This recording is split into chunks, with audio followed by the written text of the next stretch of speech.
Clara Strack. She's getting her shoes on right now.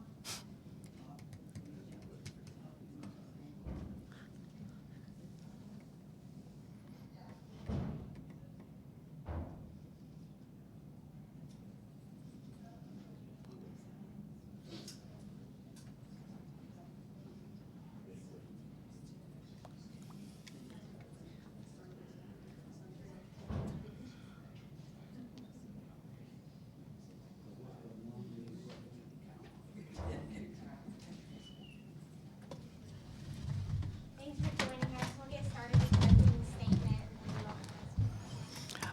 statement. First and foremost, I'd like to say you guys got a really good team. Arkansas is a really good basketball team. Kelsey does a tremendous job. I've been there, done that, trying to get acclimated to this league in the first year. It's tough, and she's doing a remarkable job, and they're playing hard, they're working hard, and it's just a matter of time before they get a victory and get some things rolling because they're a very dangerous team, very extremely hard team to guard. You can't simulate what they do in practice.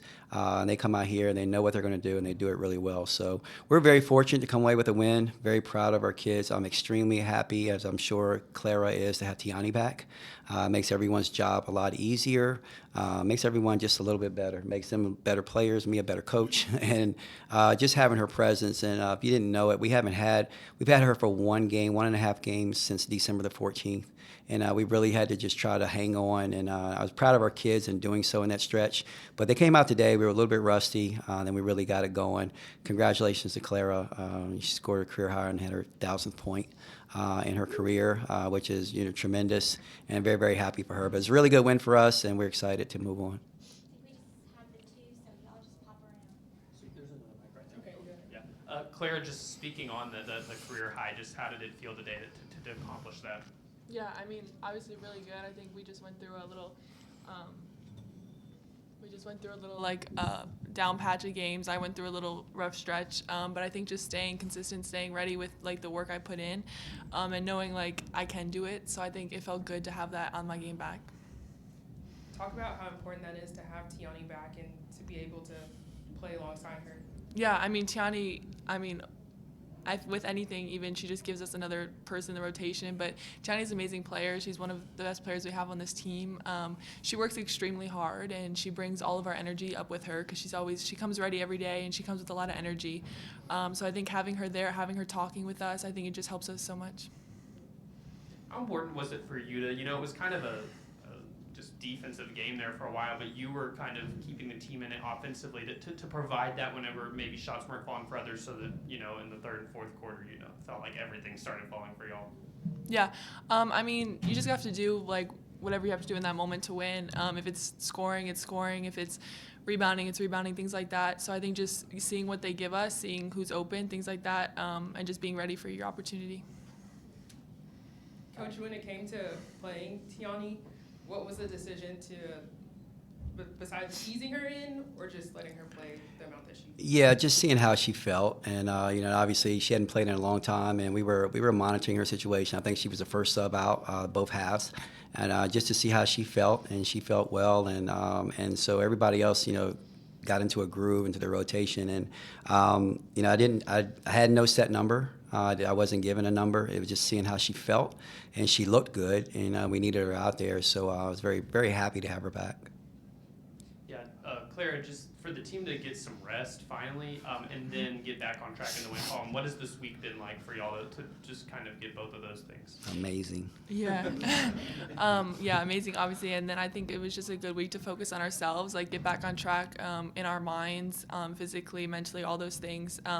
Really not have to worry about whoever's coming next, the next day.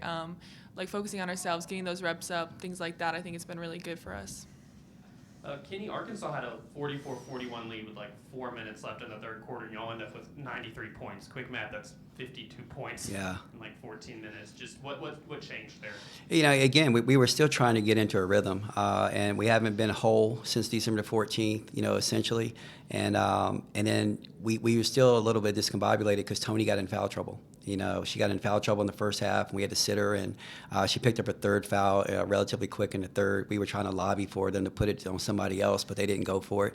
And we gambled, and we put her back in the third quarter and told her that she needed to be careful. But she really she's the engine that makes us go, and she gets the basketball where it needs to go to, and then we stepped up. And, you know, when Amelia and Asia are making shots like they are from the distance, we're very dangerous because it opens up so much for her on the inside. And so when we get it all clicking, we're really good. And I think that, you know, this is a great time for us as we head into this stretch that we're about to endure. It's a really good time for us to start playing our best basketball. And then in the fourth quarter, y'all didn't miss a shot until I think the last minute. Yeah, KK did. She's gonna run extra sprints for that. She's only. But they were kind of changing up some defensive looks on y'all. How important was that to just? It seemed like y'all kind of seamlessly that quarter read the defense well. I was very proud of them that they didn't stumble. Sometimes when somebody switches the defense up, it takes you 2 or 3 possessions to really understand it and what they're doing, and you waste a couple possessions.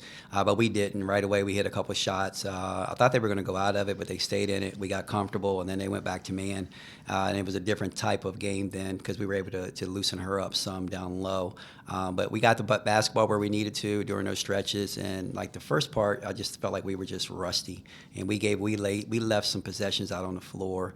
And so hopefully we'll get back to practice and get ready to try to fine-tune some things. And then last thing I want to ask is just for Arkansas, they're 0-8 in the league, but you know they're right there with y'all, and they had a close game with LSU for a while too in Georgia. Just I guess advice to a coach that's going through it's not easy to lose all conference games, but to be in there and stick with it. You know, I was very fortunate that, you know, we were able to put together a really good team my first year, and we brought Georgia along, we brought Clara along, and we had a lot of success in the league, but nonetheless, it was still hard. It was really hard. You know, you come to this league is very physical, sometimes excessively physical. Even that game right there, they were very physical. She got in trouble because she got a flagrant, what did they upgrade it to, a flagrant something 1 or something like that. But that's all she was doing was retaliating, and, you know, and that's what happens. You get the second person is the one that usually gets it. I told Kelsey, I said, you know, if Arkansas was in any other Power 4 conference right now, they'd be middle of the pack. And I promise you they would have won some games by now. She just happened to come into the SEC when it's probably the absolute best. We have 10 teams that are ranked in the top 25. We have 5 teams that are ranked in the top 10. And every game is like this. It's all about matchups. You look at Vanderbilt, they went out and they won, you know, how many in a row, and then they lost a couple in a row. They're not any different. They're still as great as they were with the 20-some in a row. It's just that what matchups are you playing? You know, Ole Miss, they beat Vanderbilt, but they lose to Georgia. It's just every given night. So she's going to catch someone. They're going to catch someone. We're fortunate it wasn't tonight. They're going to catch someone because they're good enough to do so. And I just told her to keep her head up and keep battling. And, you know, she's good enough in this league, and their team's good enough, and they're going to beat some people. Go Cats.